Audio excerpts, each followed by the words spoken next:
So a negotiation happens or a conflict happens when you have two parties or more who really want to share like an outcome, whether that's employment, whether that's a relationship, whether that's a financial agreement, but have reached a point of like impasse to a greater or lesser degree about how to achieve that. And so the reason I bring this up is that for the framework that I'm about to discuss, it's really important to keep in mind that there's a longer term outlook, and the management of the relationship and even the long-term way that it feels can be impacted by how this particular like instance is handled, which is actually a relatively short period of time in the scheme of things. So I think the thing that is the most important here, I've done about 4 or 5 sessions this week with individuals in an advising capacity about this framework. And so I have some new insights if you've seen the past 2 videos. So I'm actually going to try to go through the entire framework here as a very high level overview. And then if there's any questions or there's any interest in expanding on this, I'm happy to make a video on it for you. So the first and foremost thing is that negotiation and conflict is about nervous system regulation. And what I mean by nervous system regulation is I mean being triggered. And triggered just means that your system has more stress in being loaded into it than it's actually like capable of handling naturally. So that activation, like what happens with stress is it makes kind of like easier things harder, and it makes difficult things like, kind of impossible. And like that's one of the things I think about considering what nervous system activation does to us is it either incapacitates or like decapacitates us. So when I'm talking about this, this framework as far as like how this can help you and why having a somatic and a larger picture approach has like very practical outcomes, stay with me. So the first and foremost is what I've talked about with negotiation is there's 2 things that are like pretty uncommonly considered, but very powerful. And one of them is, and the biggest one is, avoid creating opposition in the negotiation for as long as possible. Stay with the shared outcome. Stay with the like desired shared partnership or like whatever that outcome is that both folks want, and try to stay focused at that rather than the impasse. This is subtle, but if you start to notice how this can impact all aspects of a negotiation, it becomes pretty powerful. Okay. The second thing is, by avoiding opposition, what we're doing is we're reducing or eliminating any doubt about the consideration of whether we are the right solution. Because one of the things that opposition creates in conflict is like, it makes people wonder, like, are you really committed to this outcome? Whether it's a fair assessment or not, it's just one of the things that happens. So by avoiding that opposition, by staying focused on the future and avoiding the creation of like the doubt that comes out of that opposition, one of the things is like you stay on the same side of the table. And the fact is, I think, we're talking about maintaining a stronger point of leverage. So how do you do that in the big picture? There's 2 key components. One is tone and one is time. And so tone is always like really checking yourself, like kind of check yourself before you wreck yourself, as far as saying things that you can't sort of like unring the bell, as far as being dissatisfied, things about like I'm disappointed in this, or wow, this isn't what I wanted. Like always staying optimistic, saying, I'm really excited about where we're going here, and I'm optimistic. There's a bit we have to get through, but we're close, or we can do this, or whatever. But the tone is always about like how we're going to work together, and this shared outcome.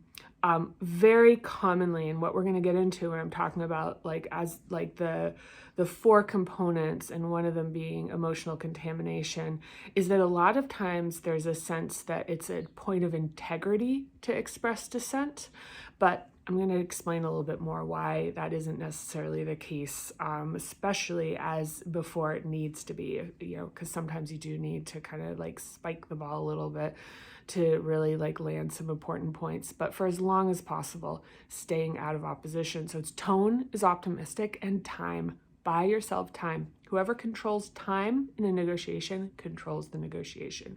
So for time, we're talking about taking a breath. Somebody kind of volleys something at you.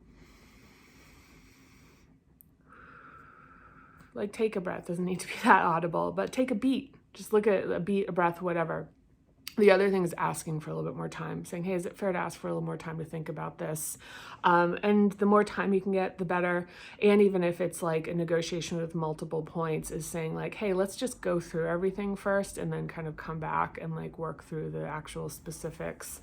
So the important thing is you're not agreeing to anything before you've really had the time to consider it. Okay, now what we're talking about within this context is, so first of all, we're talking, just as a recap, avoiding opposition and avoiding creating doubt that you're the correct solution as a result of that.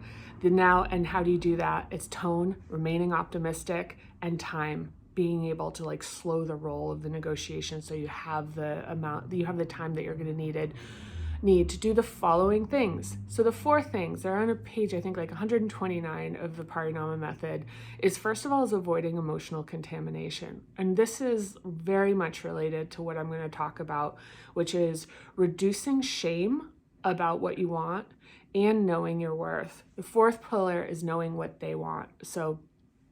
But I'm going to start with the emotional contamination.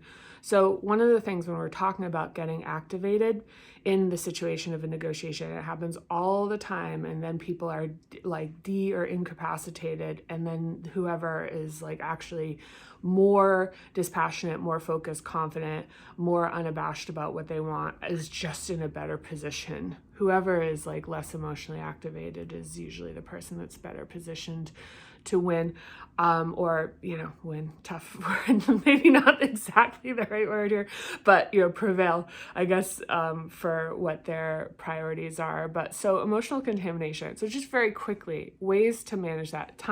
Get time to consider, process. So one of the things with emotion is moving. So go for a walk. Journal your thoughts about something, like anything to kind of like move some of that nervous energy out of your system so you can be clear-headed. So it's going to be very high level overview. The next part is knowing your worth.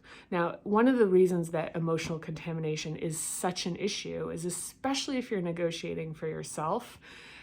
If you have not reconciled your own sense of value and your own self-knowing, this is going to be incredibly loaded. So you're actually asking them to tell you how valuable you are. And the fact of the matter is, if you do not have this reconciled personally and understand that what you're negotiating for is one particular configuration of how your value gets, like sort of like monetized, valued, whatever, just like not looking at this as like this ultimate like proof point. So going in and having an inventory of your own value, not overshooting it, not undershooting it, and also having a clear sense of the things that are important to you that remain unchanged regardless of what happens in this particular negotiation. Now, the other thing is reducing shame about what you want. This is a really common undermining factor where people feel really embarrassed to want more, like where it's like, oh my gosh. So get very clear about that outside of the negotiation, about what your desires are, what you want. And of course, this is connected to worth. But if we're talking about shame, as far as wanting what you want, and worth as being 2 unreconciled aspects of yourself that only get activated and brought to the surface when you're like some of the most important moments as far as shaping like the like how your life operates, your pay, your housing, all, your financial situations. One of the things is just very explosive. So this is one of the things in the Parinama Method is getting a deeper reconciliation of all of these things so that they're really intrinsic, that they're coming from the inside out, and that there isn't really a case where somebody can tell you something about your worth or your desires that will do anything to really be able to like upset a more deeper sense of who you are. Now, in the book, this is actually, I think, the second point, but here I'm going to mention it last for whatever reason. But it's knowing what the other party wants. And this goes back to having a shared outcome together.